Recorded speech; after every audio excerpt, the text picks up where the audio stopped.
Welcome friends. આજે આપણે unit ટેસ્ટનું જે પેપર હતું ઇંગ્લિશનું, સાયન્સનું 11થનું, એના વિશે વાત કરીશું. મિત્રો, સેક્શન એમાં ટ્રુ ફોલ્સ એટલે કે વિધાન આપેલા છે, right whether the sentences are true or false, પાઠના આધારિત છે. યુનિટ ફર્સ્ટ અને સેકન્ડ ઉપરથી છે, તો આપણે એને સમજીએ. Throughout Arunima's life everything had come easy.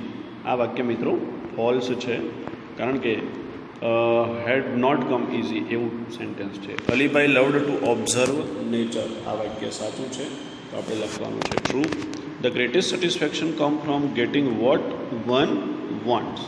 The greatest satisfaction comes from getting what one wants નહીં, વોટ ફોર વર્ક ફોર એવું છે કંઈક, એટલે એ વાક્ય પણ ખોટું છે. નેક્સ્ટ છે find out and write the nearest meaning. ફીબલનું સિમિલર વર્ડ થાય છે વીક, પણ વીકના બે સ્પેલિંગ છે. આપણે દુર્બળ શબ્દને લેવાનું છે. ઓબ્સ્ટિકલ એટલે અંતરાય, જેને કહીએ આપણે હર્ડલ. અને અબેન્ડન એટલે લીવ, છોડી દેવું, એવો મિનિંગ થાય છે. પછી મિત્રો, select the most appropriate language function from the bracket and write them against the sentences. 3 ફંક્શનનું નામ આપેલા છે. રિપોર્ટિંગ એટલે ઇનડાયરેક્ટ સ્પીચ, એક્સપ્રેસિંગ સજેશન એટલે એડવાઇસ અથવા સલાહ, હેબિચ્યુઅલ પાસ્ટ એટલે ભૂતકાળની કોઈ ટેવ હોય, અને expressing condition in the past. મિત્રો, એની વાત કરીએ તો યુ શુડ અવોઇડ ઇટિંગ. અહીંયા આગળ શબ્દ આપ્યો છે શુડ, એટલે આના માટે તમારી ફંક્શન થશે એક્સપ્રેસિંગ સજેશન. 8મું વાક્ય છે if you had worked hard you would have got success. If સેન્ટેન્સની શરૂઆતમાં છે, એટલે કન્ડિશન ઇન ધ પાસ્ટ એ ફંક્શન થશે. She asked me what I was reading. Indirect સ્પીચનું વાક્ય છે, એટલે અહીંયા આગળ આસ્કડ આપ્યું છે અને વોટ આપ્યું છે, એટલે રિપોર્ટિંગ થશે. અને સમ સ્ટુડન્ટ્સ યુઝ ટુ શબ્દ આપેલો છે, એટલે એ ફંક્શન થશે હેબિચ્યુઅલ પાસ્ટ. નેક્સ્ટ છે select and write the most appropriate question to get the underline words phrase as their answers. Aryan goes to the library. The library એ પ્લેસ છે, એટલે વેરથી પ્રશ્ન બનશે, પણ ગોઝ છે એટલે વેર સાથે ડઝ આવવું જોઈએ. તો ઓપ્શન છે A, where does Aryan go every Sunday. Next છે 12મું સેન્ટેન્સ, અને mister Shukla has been working for 20 years. Mister Shukla 20 વર્ષથી કામ કરી રહ્યા છે, અને અહીં આગળ 20 yearsની નીચે અંડરલાઇન આપેલી છે.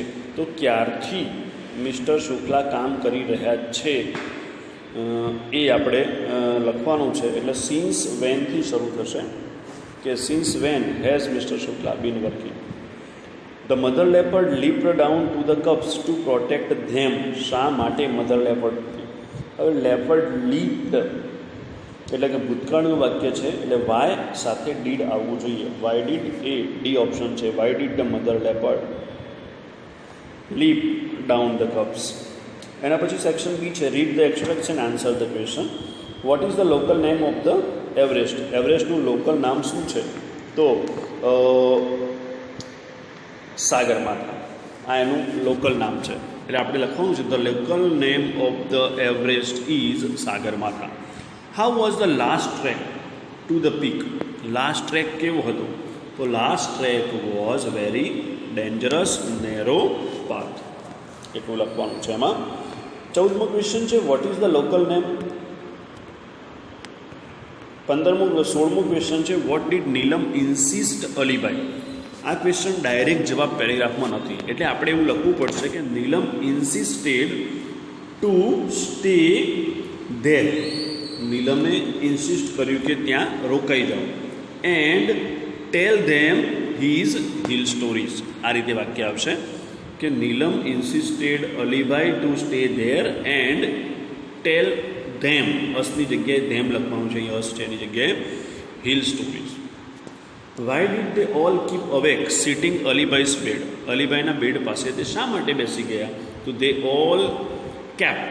કીપનું કેપ્ટ થઈ જશે, કારણ કે ડીડથી પ્રશ્ન પૂછ્યો છે. They all kept awake sitting on Alibhai's bed પછી તમારે લખવાનું છે કે લિસનિંગ છે ને ટુ લિસન કરી દેવાનું, to listen to his interesting travel experience, એટલો જવાબ ત્યાં આગળ આવશે.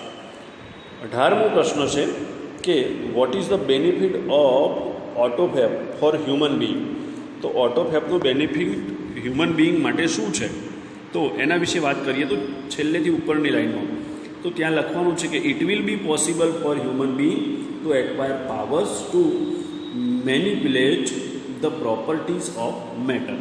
અને which thing does the industry use, કઈ થિંગ ઇન્ડસ્ટ્રી યુઝ કરે છે. 19મો પ્રશ્ન છે તો આપણે લખવાનું છે કે industry use solidification of polymers, powders and other raw materials guided by design drawn on ordinary computers, એટલો જવાબ એનો આવશે. એના પછી મિત્રો નેક્સ્ટ 20મો પ્રશ્ન છે in which variety field did Pranav work. કયા કયા અલગ અલગ ફિલ્ડમાં પ્રણવે કામ કર્યું. તો આપણે લખવાનું કે Pranav worked in interaction design, robotics, computer graphics, HCL, AI, information graphics, embedded system, social computing and the list goes on, એટલે સુધી. અને which award did Pranav receive and from whom. તો પ્રણવ રિસીવડ કયો એવોર્ડ મેળવ્યો છે એને, તો Pranav received a president award from APJ Abdul Kalam. એ રીતે એનો જવાબ બનશે. મિત્રો પોએમ પરથી ક્વેશ્ચન છે, એ જ યુનિટની એટલે સેકન્ડ યુનિટની પોએમ છે. Which human quality does a machine not possess. કઈ માનવીય ગુણવત્તા જે મશીન્સ છે એ ધરાવતા નથી. તો machines are not build to comprehend a lie, they can neither love nor pity nor forgive. વીની જગ્યાએ તે લખવાનું છે, વી મશીન શરૂ કરવાનું. What happen if we make a mistake if handling the machine. તો આપણે લખવાનું કે if we make a mistake in handling the machine means we die. આટલો જ જવાબ આવશે, યુની જગ્યાએ વી અને ડાય, વી ડાય. નેક્સ્ટ છે fill in the blanks with appropriate words given in the bracket. The bear was bleeding here and there. એટલે પહેલામાં આવી જશે bleeding, bear was bleeding here and there. Whenever the leopard, અને બીજામાં આવશે attacked. Whenever the leopard attacked, the bear lifted his whiskers to cover his face. તો મિત્રો આ પ્રમાણે 25 માર્ક્સનું પેપર